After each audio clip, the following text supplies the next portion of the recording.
Oh, this song hurts too. Walking alone, with an ancient voice inside us, with a home, as a brilliant light to guide us.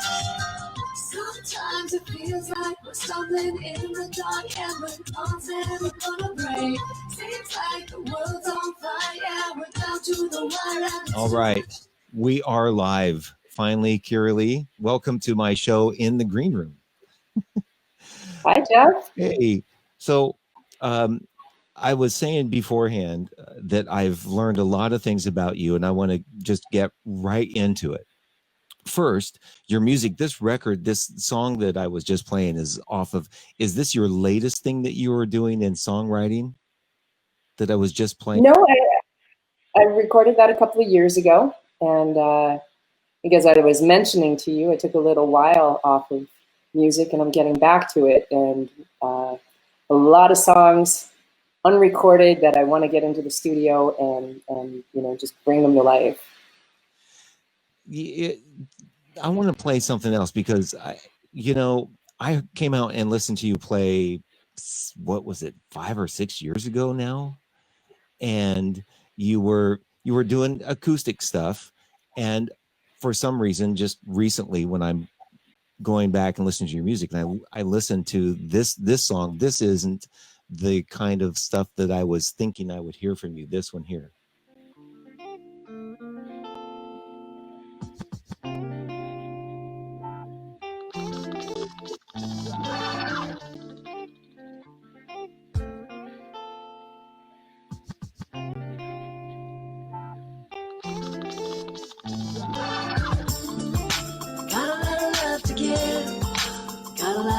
To live, got a lot of risks to take, got a lot of love with you to make, not a lot of time to waste, not a lot of tears to taste, I got a lot of room for faith, got a lot of home in. All right, so this sounds really current, modern, and contemporary.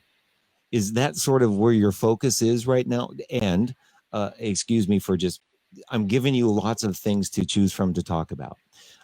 Based on the quarantine and all of this stuff, you were just telling me ahead of time that you looking at some music and everything. Is this where you've evolved to, is more contemporary stuff, or are you? Well, it's interesting because I've always been into like a diverse range of music. I've played in rock bands that are very far from the acoustic music that that you saw me perform. And when I recorded that, I was actually, my rehearsal studio, it was, you know, there were several different artists that had rooms there, and there were a lot of hip hop artists there, and, you know, rappers, and I've just always gotten along with them. So we became friends, and I started recording with them. And like I said, I've been into hip hop, I've been into rock music, I've been into jazz or classical or whatever, you know, African music, you know, and so it's always influenced me. But there was a while where all I had was me and an acoustic guitar, and at a certain point, that's all I could afford.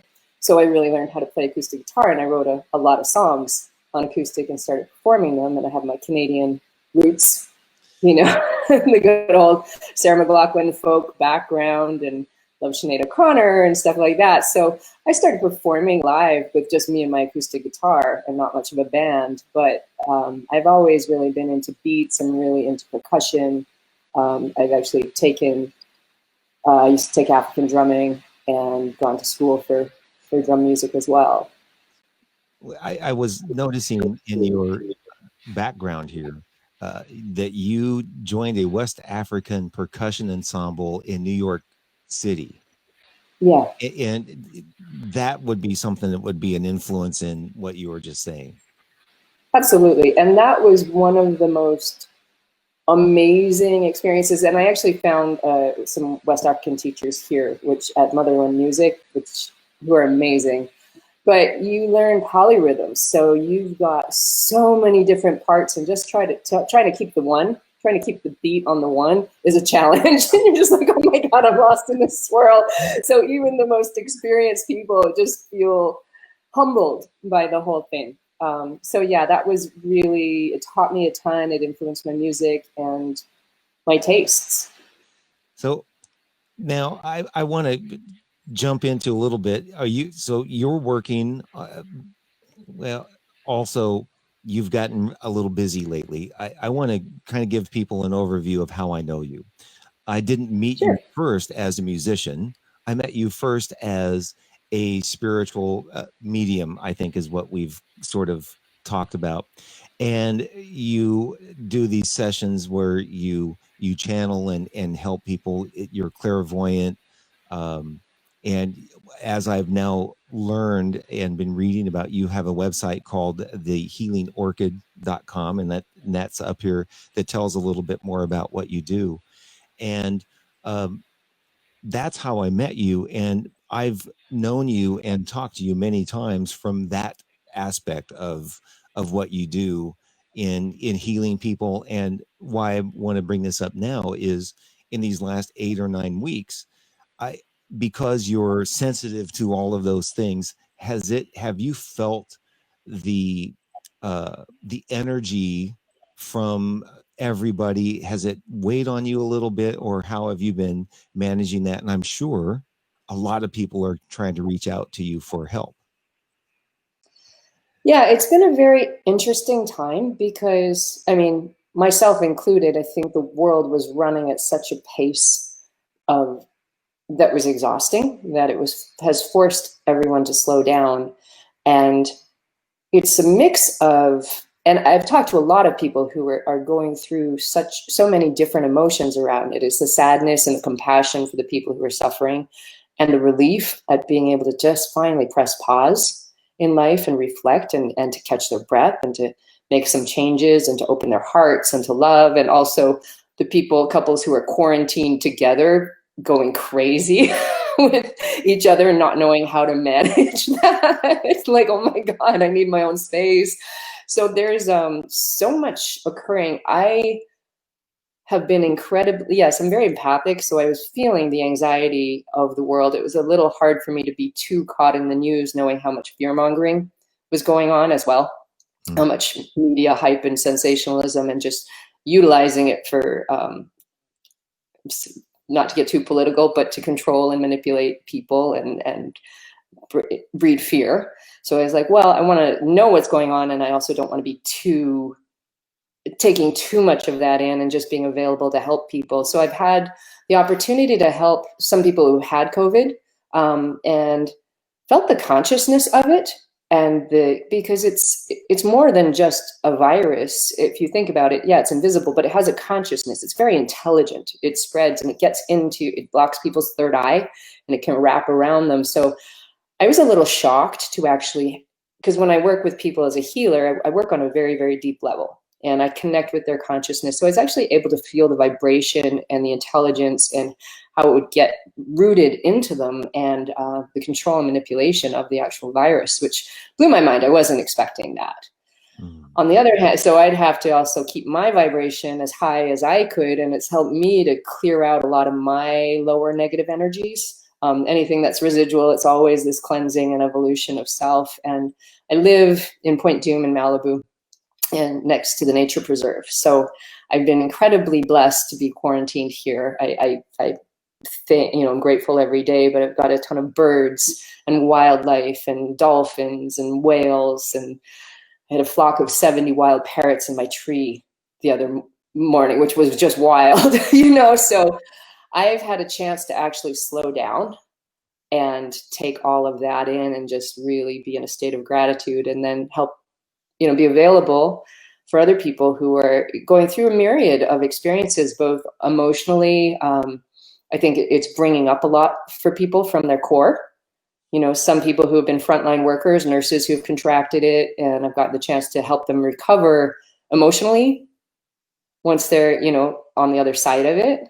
And yes, like I said, couples who have been quarantined and just like, oh my God, there's a rift happening and how to manage that. And then people who are like, I kind of feel bad, but I'm I'm doing great. I'm flourishing. I'm reevaluating, you know, so it's really, I think there's just a lot of mixed emotions. And also from my perspective, seeing, I'm such an animal lover and a lover of nature, that I see how the animals are thriving because we don't have the human interference stepping on their land and, you know, messing up the skies, and the ocean look clearer, and there's just more space for them to be. And I feel like a lot of people have developed more of a reverence for nature and an appreciation of what it looks like to not have pollution in the sky. So that was a lot to say, but I could go on and on about that experience. And that's what I was hoping you would do. I just want to say, you know, me and my daughter Mackenzie and the relationship we have, and it's been one of the most beautiful, healthiest relationships.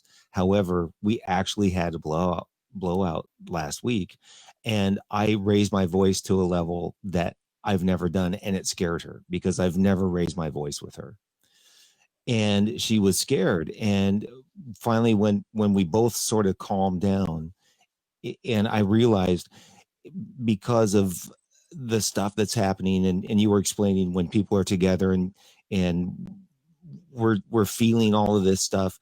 I had a lot of stuff that's been wearing on me from not being able to pay bills and not working, and it just sort of blew up, and I didn't catch myself in time. And we talked, and she said to me, Dad, whenever I think of someplace I need to go when I'm having trouble, I always think of coming to you. And when you told me, do you want to go to your mom's, and I'll take you back to your mom, because that's where it went. It's like, look, if you don't want to be here, I'll take you back to your mom's. And she was, what if when something like this happens, I want to come to you, and you're the guy that's telling me to, you know, I'll take you to your mom. And it scared her. And so we had a talk, but at the same time, we had this really kind of cleaning out, as you were saying, and we had a more the depth of clarity that came from her as a 14, you're going to be 15. I looked at her and said, you just communicated to me so beautifully that I rarely hear from adults. And all the stuff that I just heard you say, it just seemed to be, I think a lot of people are going through that sort of things, where stuff comes up that you wouldn't expect to come up. And we, believe it or not, we're even closer now and more appreciative of the relationship we have just in the last week since that happened. And it was devastating for me, because that was the one thing I never wanted to do, is raise my voice like that with her, because, you know, of my past and my childhood. And I cried, and I felt really bad. And she stopped me and said, Dad, don't feel guilty for that. Don't take that on, and don't feel guilty, because I'm not feeling bad about it right now. So don't beat yourself up. And I'm going, Jesus, this is a 14-year-old, man. Wow. I'm gonna have to pay her for counseling, for crying out loud. So I think a lot of people are going through that, and this is one of the reasons why I wanted to have you on, because people talk about the whole realm of the spirit, and the earth and the planet is in a giant shift of some sort. It's birthing something, and something is emerging, and we have no idea what it is that's coming up, but all of the ick and goo has to come up to get cleaned out first. Yes. And for someone like yourself that's tuned into that and tuned into nature and everything, I wanted to have you on to talk about it, because that's, I mean, you really feel it, and you have helped me through a bunch of stuff. I don't know, there's no real question in that, just thoughts that are coming up while we're talking.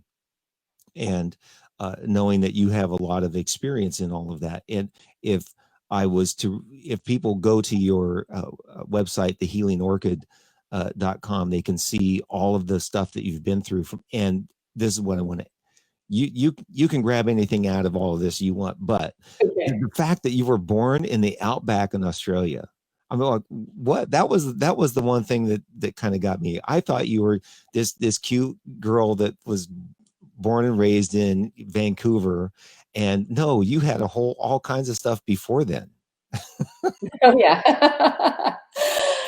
I always have found it interesting because I was born in the outback, and I don't really I don't remember it. I left when I was about 18 months old, and my parents went traveling. My mom was from Scotland, and she was a little adventurer, and met my dad in Australia. And my dad was a civil engineer, did a little piping project in the outback, and then they took off, and he'd never traveled. So they, traveled around the United States, and they went to England back to see my mom's family, and then ended up emigrating to Canada. And we were in Montreal for a while. And then my first memories, we were living in a tent trailer, traveling across the country. So I used to think, so I was kind of a nomad from the time I was really young. I've always been traveling. And we ended up staying in Edmonton, which is a small city. Mm-hmm. And I was always so proud. I was like, I'm from Australia, in Canada where it's cold. I'm like, I was born in the outback. It was part of my story, right? And my dad had a strong accent and all that.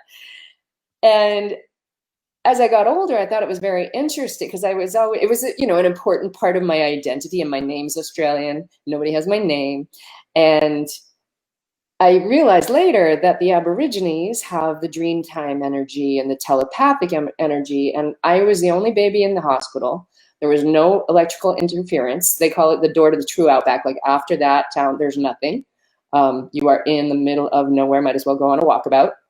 Mm. And how interesting is when I was, I started on my learning to do healing when I was 22 years old in Chicago. I'd ran away to play in a rock band, and I was in a bar and met someone who did this acupressure spiritual work and practiced on me. And I was like, oh my God, I got to learn this. So I was just in this interesting journey.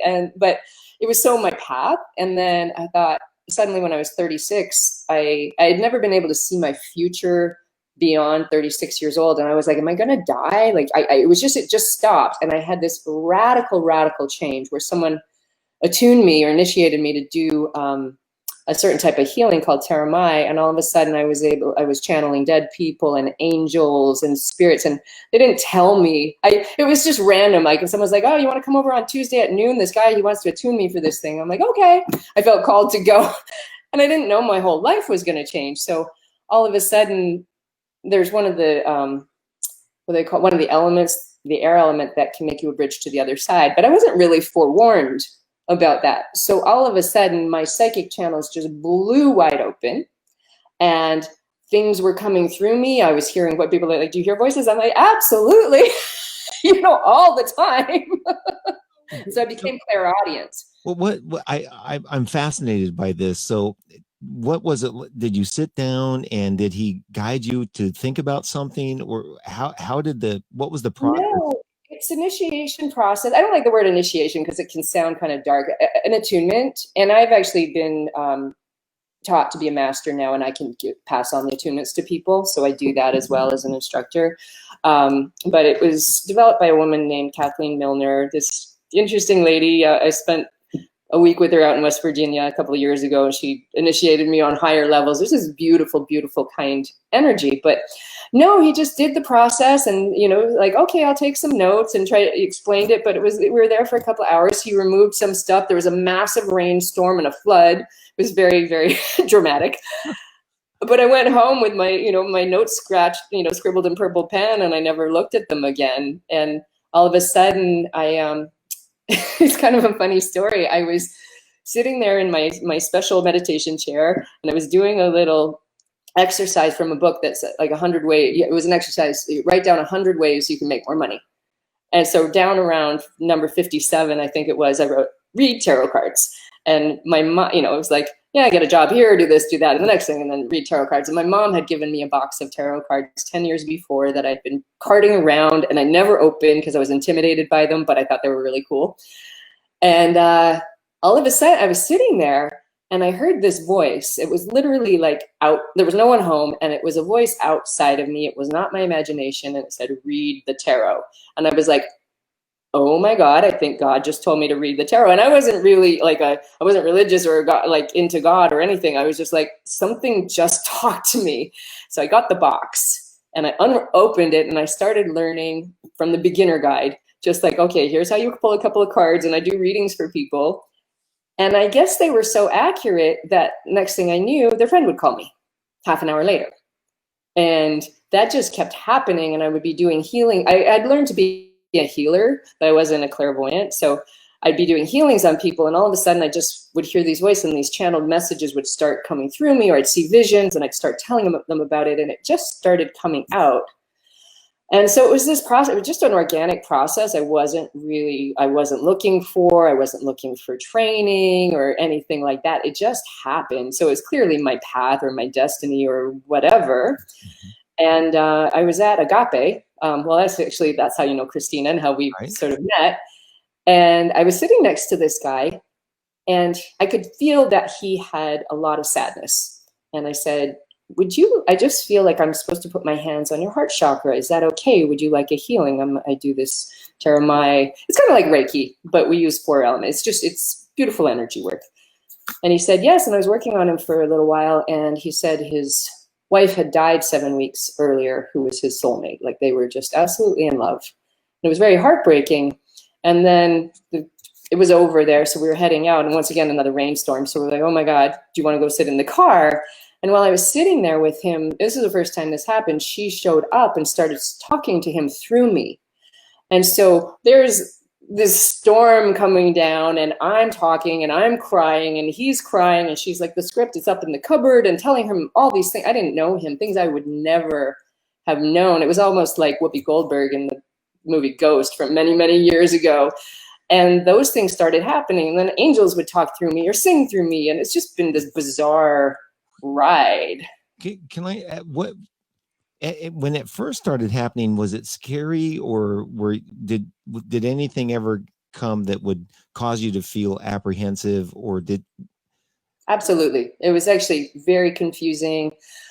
It was like I changed so much. Like, my evolution of my own consciousness shifted so dramatically, so quickly. I almost didn't recognize myself. And I was like, am I crazy? Because I'm hearing all these things, I'm doing all these things, and I got like really into healing people and all this stuff. But at the same time, I'm like, okay, I'm a little cuckoo, like in the way of like what's normal in the world, you know? Mm-hmm. And yeah, there were times where I just couldn't make sense of what was going on around me, because it wasn't my new normal yet. And so I eventually settled into being grounded with it and realizing how important that is, not to just because I think some people can get caught up in the spiritual aspect of life, yet we're in a 3D human form. So if you lose touch with that, you can get very discombobulated and not know how to actually operate properly in the 3D world. You know, so my partner is a Virgo, thank God, super grounded. Like, it's like, I'm a kite and he's got my string, and he's like, okay, come on, let's keep you down on earth. Like, so, you know, it's like, I get to bed at a certain time. I'm, you know, on time. Right. You can keep a schedule, do my laundry, like do, you know, everything like very, very methodical, which is very important if you're going to be playing out in the ethers with people all the time. Well, I'm just noticing there's some people tuning in, so I'm just saying, I'm making a comment on hi.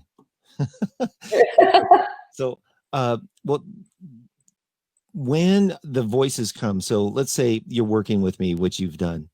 Let's say 1 or 2 people come. Are you able to tell if you hear different angels or spirit guides or whatever, do different people come depending on who you're talking with and who you're working with?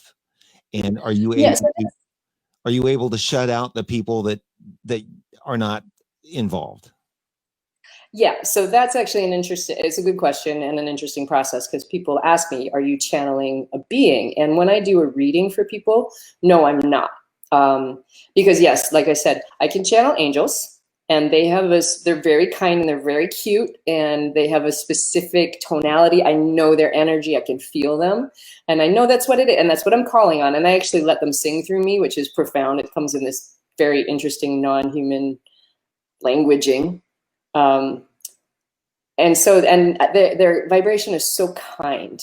It's so gentle and loving and sweet. And then, like I said, I can channel spirits who are, and I choose not to do that kind of mediumship because I don't exactly know who like if someone's relative, I don't really know them or who they are. So I decided, I don't know if I actually really want you channeling through me.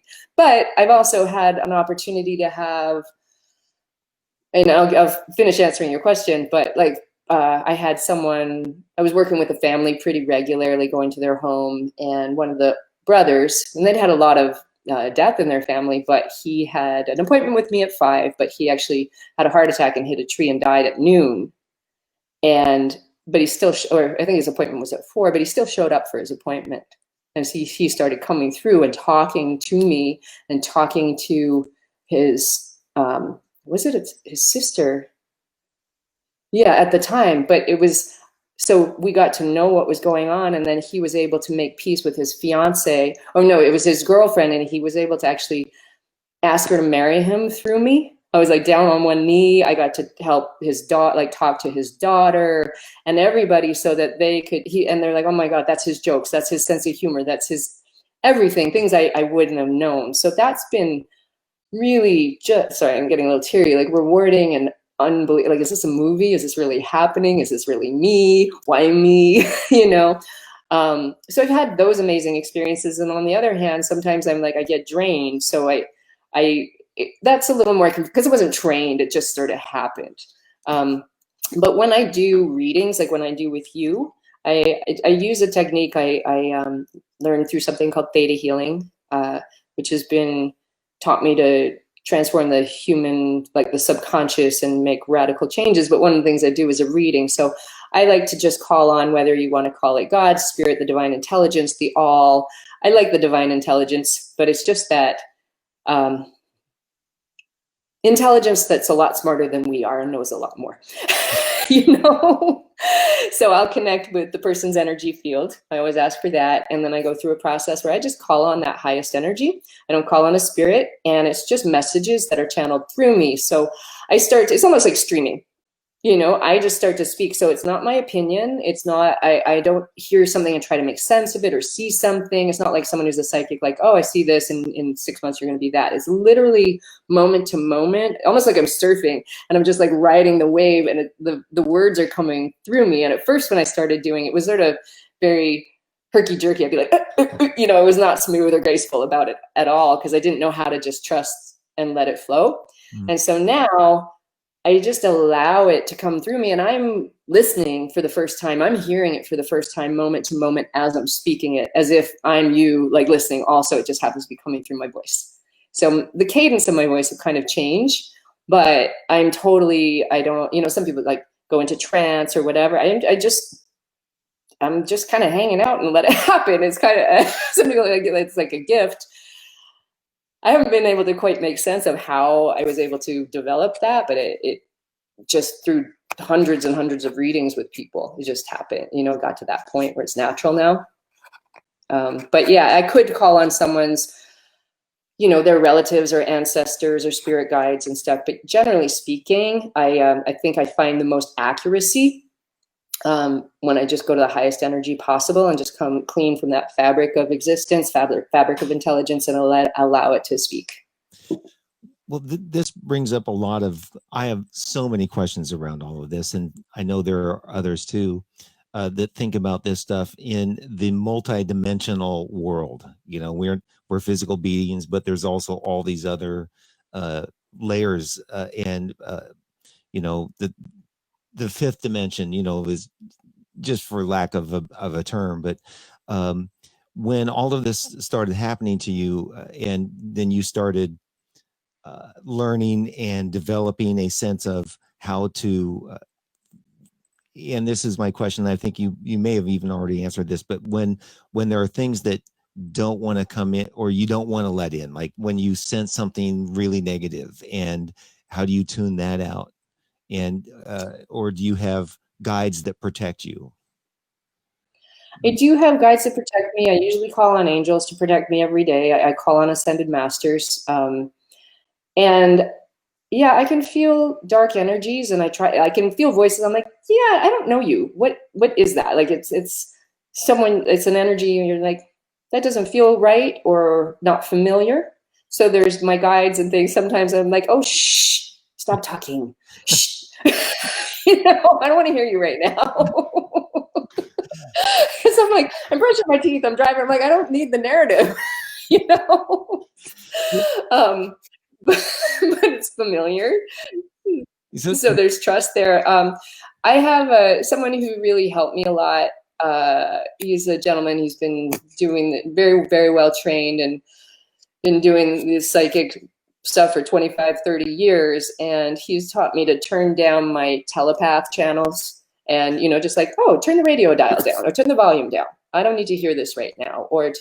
And when I feel like something has attached itself to me, that's the person I call. And he said, you know, we all, no matter how experienced you are, it doesn't matter how long you've been doing this, we all work together and we watch each other's backs because you can't always see everything and everybody. So it's very important that we get cleaned up and we have other people look at us that are outside of ourselves, because we, you know, we can have our blind spots. So I'll be like, oh, I feel something's attached to me, or, you know, my 911, do you have some time? Because sometimes other people that I work with, they're carrying, you know, they're angry or they're this or that, and they're carrying all sorts of stuff. And I might be there to clean the garbage out.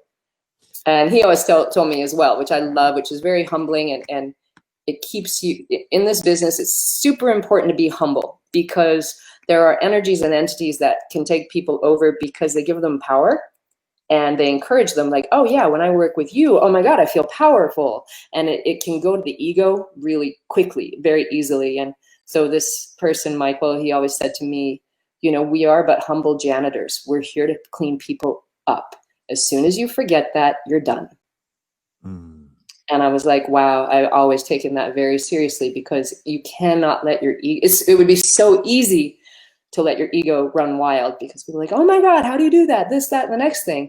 And you just have to say, no, I'm here to do a job. I'm blessed. And you know, I think many people are chosen. Not everybody says yes. So I said yes to the call, and I've been extraordinarily blessed and to be able to help people. But you have to really keep yourself in check, or else, yeah, it's dangerous. Like, there's an opportunity for other things to come in and seduce you and play with your mind, and you can't. You would really have to be tuned in.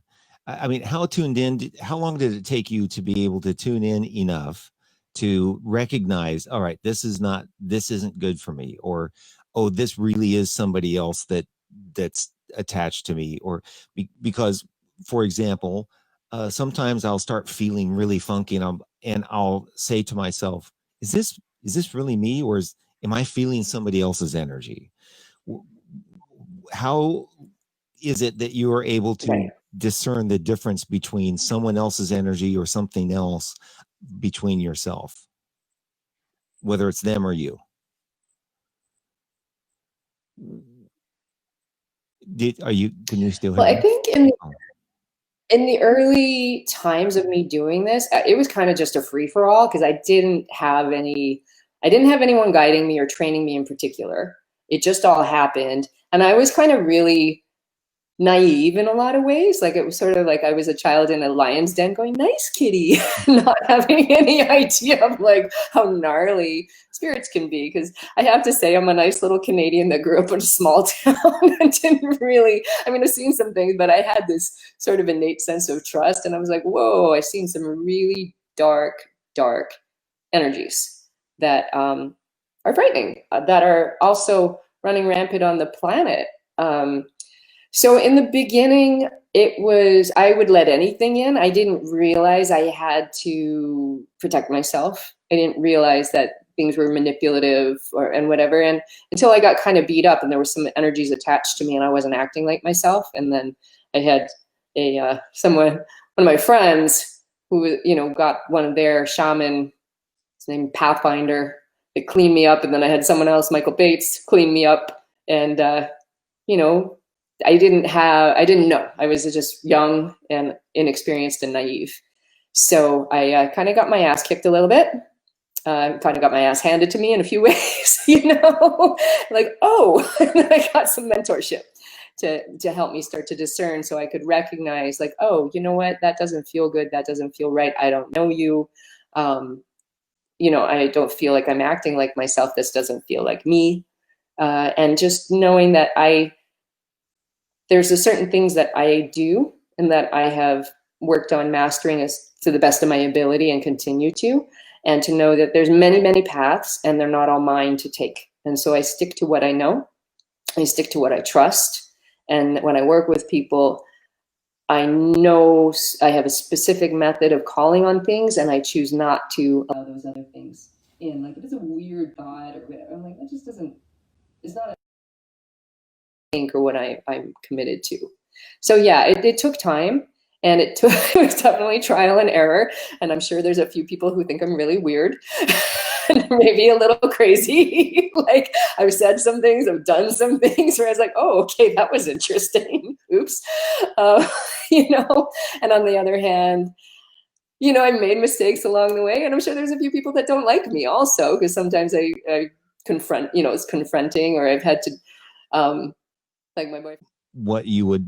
What would you say to those that don't believe or in the afterlife, or to those that believe that there's only heaven and hell, and when if you haven't been baptized and believe in Jesus, you're going to go to hell? And I don't believe in any of those things myself anymore.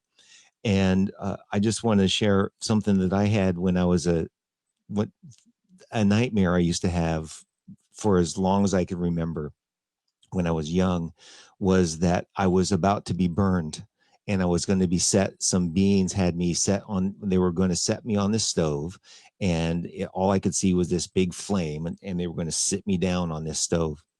And in my mind, I said, oh, you know, Jesus is more powerful than you. You can't hurt me. Mm. And it would disappear. And that was a reoccurring nightmare for me. And so I've always felt as though that would be the ultimate thing that would protect me, that and Archangel Michael. So it was great to hear you say, when you got that, you started doing that, you know, Archangel Michael, because that's what I do. And then I go him and Jesus. And whether it really helps or not, it helps me. It helps me kind of clear that out. So what would you say to the people that aren't believers that we're in a transitional period right now, and that there aren't these levels of being, you know, we're more than just this physical body? Right. And I understand that, because I actually grew up an atheist. Part of my story is I was a firm non-believer by the age of 5. And I thought everyone who believed in God or any of that was stupid. You know, so I was like that until my later teens, where I was maybe just slightly interested in like yoga and acupuncture. I found it fascinating when I would see something on TV about that. I was drawn to it. And I took a Tai Chi class with my mom, and I felt the energy. I was like, wow, that's really neat. But when I went to Chicago, like I said, I took off to go play in a rock band in Chicago, and I met a girl there who introduced me to a lot of ideas. So she was a little older than me. I think she was 28. I was about 20 or 19, I think. And I remember she gave me the book, The Seat of the Soul, and she started making me aware of consciousness and things like that. So I say that because I understand the non-believers and the atheists and the agnostics and the skeptics, and I have people in my family who are skeptical about all of it. So I appreciate that, and that's why when I do certain work, I like it to be in a way that people can actually really feel it for themselves, and that truth coming through, and that it's not just some BS, especially with the healing work that I do. So for people, I understand. And what I realized is that actually there was also a book given to me when I was about 21 that I never got through, and I still am reading it now, 7 Laws of the Universe, called the Kabbalion. And it's 3 initiates that handed down Hermetic philosophy. And they talk about the mind of the all. And it was a very deep concept, but where was I going with that? It's one of the things that kind of opened my eyes. Oh yeah, so what I was going to say is I realized that there's powers out there And people who know a lot of things, because I think throughout history, religion has manipulated people and used it to control the masses. And you know, there's all sorts of dogma and all sorts of things in the middle, along mixed within it with the good. But I don't think the human ego is above using something like that to manipulate and control. So in many ways, people have a rejection of the religion and the religious aspect. And I came with a clean slate where I had to actually learn how to believe in God. I had to kind of come out of the closet and be like, I believe in spirituality. I believe in God. You know, it was like the opposite for me.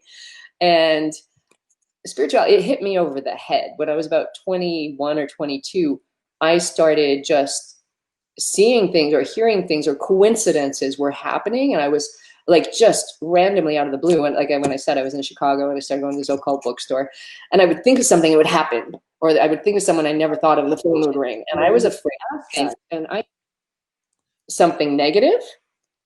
So it came to me, like I just want to share, it came to me very naturally. It was not something I was trained as a child to believe in. And I didn't believe in Jesus, and I thought it was all silliness. And I never heard of Archangel Michael until I actually got attuned to do certain type of work, healing work. But then those energies started coming to me so strongly and in a way that I couldn't deny. So I became a believer through my own actual life experience, and them showing itself to me. And one of the biggest things I realized is that the powers that be, it's like, if you don't believe, the energy that we as people all have the capacity to tap into, and we do not need a third party. We do not need a preacher. We do not need a guru. We do not need a middleman. We are connected to our source and creator 100% of the time. It does not take a break. It doesn't take Sundays off 24/7. It is available, and you don't need anyone. So you're duped, and the wool has been pulled over your eyes if you're being convinced that you don't have connection to that power source, and that you're just a human rolling around in this chaos with no idea why we're even here. And we have to adhere to these rules and these governments that take control of our life and put rules upon us, when you're like, wait, I'm a free spirit. I got born here. I have a right to roam and do what I want and be myself. So if it's like, sometimes people think like, I don't want the wool pulled over my eyes, so I'm not going to believe in any of that stuff. But you're actually disconnecting yourself from this incredible intelligence that can transform and make magic happen and manifest your dreams and all sorts of, like, I walk around, I'm like, this is a really cool game we're in. You know, I'm like, oh wow, did you see that just happen? Wow. I wowed all the time because I let it come through, and I stopped I stopped disbelieving. You know, and maybe it was a suspension of disbelief for a while, but it is remarkable. And there are people like the powers that be that actually know this. They know how to control and manipulate forces, and they don't want the public to know. Right. They want to actually control. So you're actually the opposite. They're taking your power by blinding you. So I'm always here to tell people, like, you don't need a middleman. You don't even need me, except I just figured out how to do it. You know, that's something that has come up. I've been doing this other show called the Triple J Show, and there's the three guys. We sit and talk about all of the pastors and all the people that say they got to go to church, and we talk about that kind of stuff. And this is the one thing that comes up for me is what you just said. I don't need to be in church to be connected to God.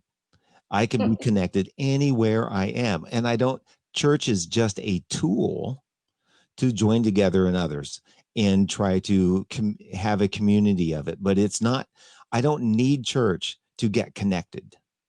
Mm-hmm. I don't need the pastors to get connected. They're just tools. And the unfortunate thing from my perspective is a lot of the pastors, a lot of the organized religions try to teach us how to be afraid and to keep us separate in a way that, what you were just saying, we don't need all of the middlemen. And maybe that scares them. And I wanted to say one thing, just to jump in, because you had said something earlier that I wanted to answer to. It's like, you know, are you going to burn in hell if you don't do this or that? I'm like, that would be really unfair because eternity is a really long time. And you got maybe 80 years if you're lucky on this planet to figure it out, and you don't get a handbook. So you get born into whatever family. And it's like, wait, I'm going to burn in hell because nobody told me?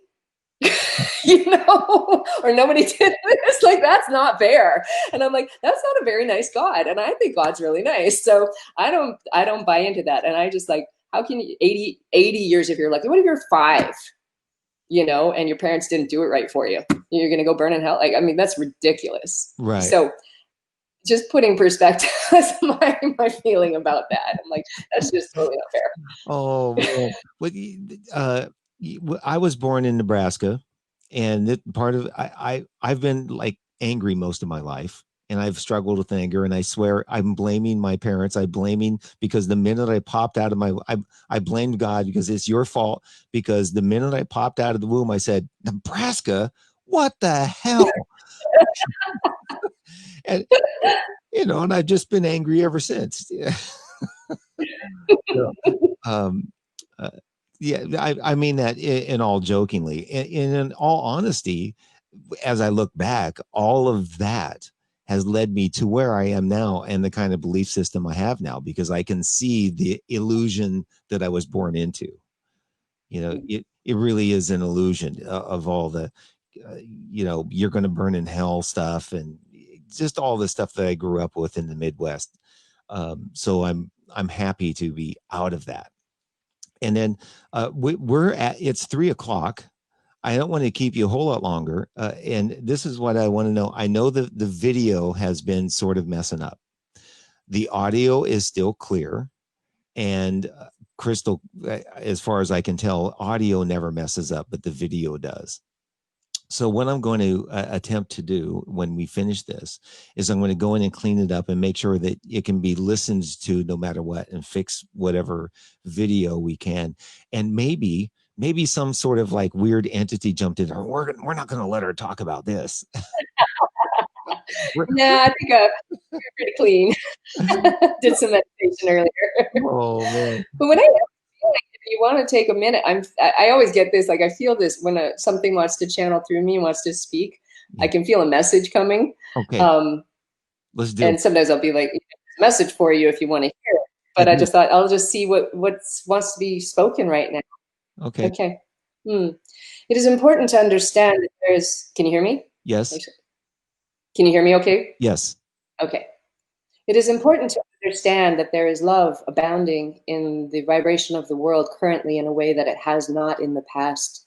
There has been a reduction in flight path, yes. There has been a reduction in temperament between humans because of the lack of one-on-one interaction, and at the same time, tempers have flared, and there has been unkindness and confusion between one another.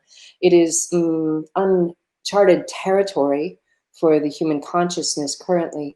There are people that are experiencing melodrama within their own households, yet at the same time, the truth is coming out. They are seeing the anguish in each other's eyes, the love, the fear, the domination, the control, the manipulation, the sadness, the wounding, the little girl that needs a hug, the kind-hearted gentleman who is able to deliver this and also wants his own mother.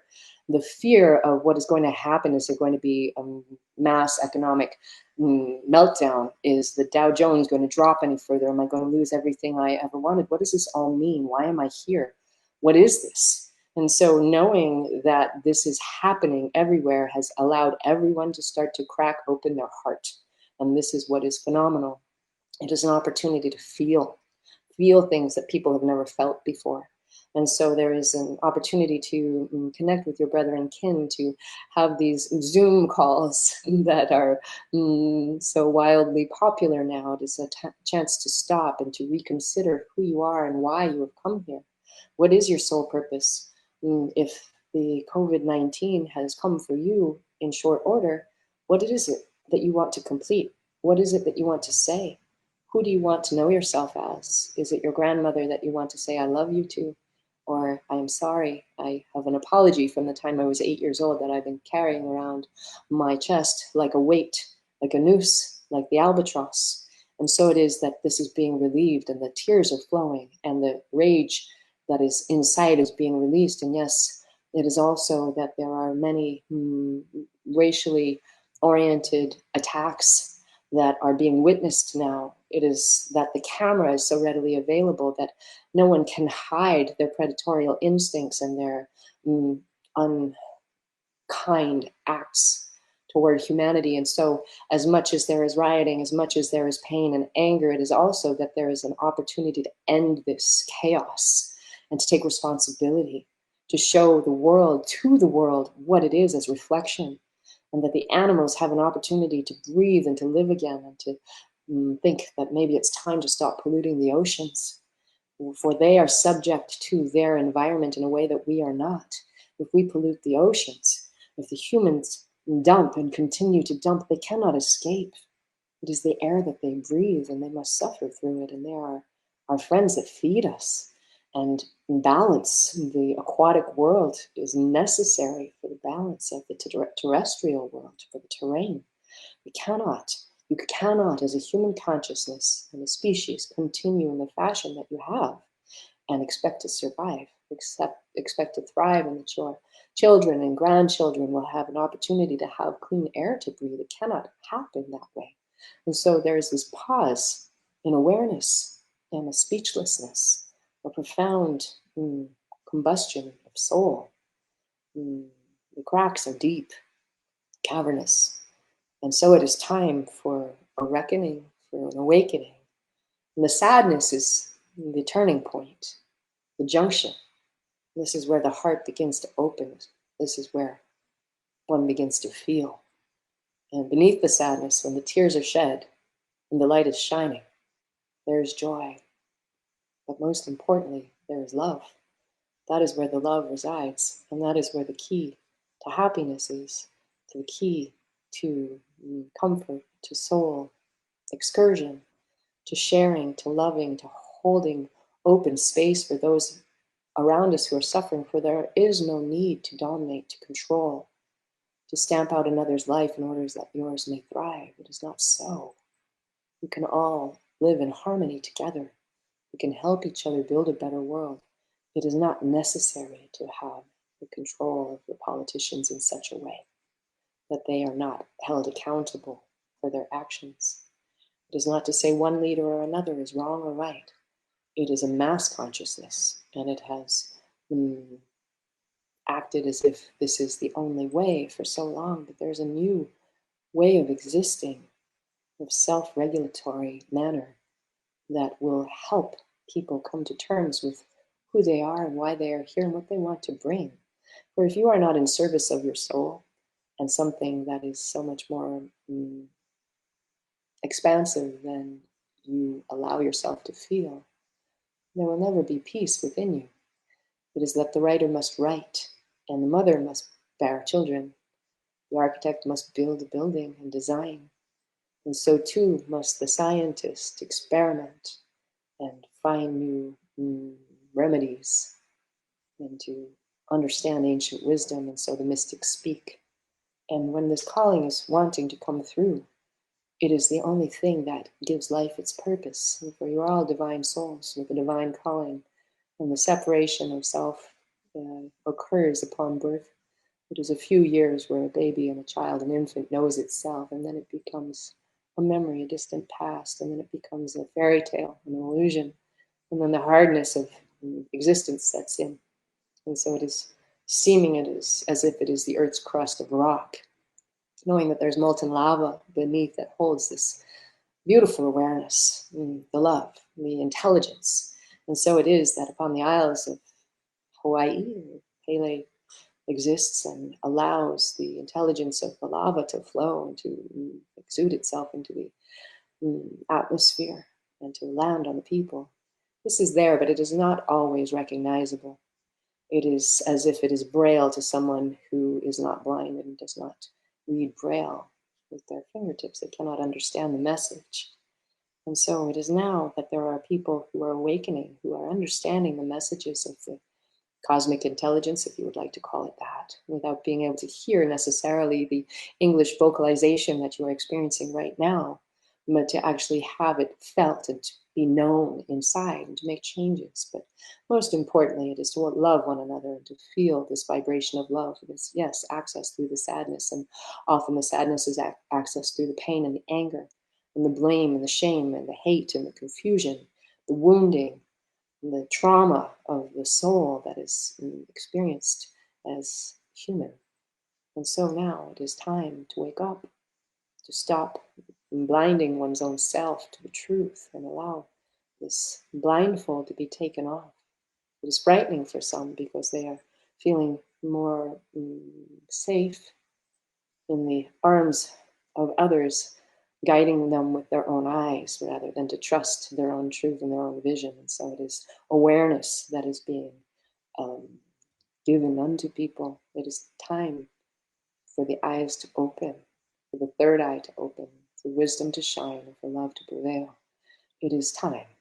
And so it is. And it is much to be said right now. But please take this message into thine own heart and feel the reverberation, the tonality, and the kindness of love divine. Allow it to penetrate you and allow it to be sent to your neighbor through your eyes, through a smile, through a gentle touch. And even if you are not able to touch and you are wearing a mask and gloves, you can still beam a smile and kindness from your eyes and a loving gesture, a prayer. And so there are those who will not believe, but perhaps upon this vocalization, they will take into account that there is something else there to speak to you. Thank you. Wow. How are you doing? I'm great. Oh, That's how I do. That's like what I do. nice. All right. Well, this is It's become my so this has been great. Everything that you but it's an honor to be able to share it. yeah. I just repeat what you just said. I said it's an honor to be able to share that and to be able, I make jokes, but yes, to be able to bring that through and to be liaison, if you will, a bridge and a conduit, and to allow that interpretation to actually come through in English language is important. Yeah. It's just direct. And so I'm humbled and honored every time, and it's also, like I said, it's become a normal part of my existence at this point. Well, I really appreciate you taking the time to talk with me today and share what you do with me. And like I said, regardless of the video issues, I'm going to make sure that everybody can hear and listen to everything that you said. So, many people have told me they'll take and listen to my shows like a podcast when they go for walks. So, yeah. Nice. So the audio, almost always the audio is great and the video goes and does its own thing. so so so I will at least have the audio and I'll repost that. And we've been at an hour and like 10 minutes. And I think that's good.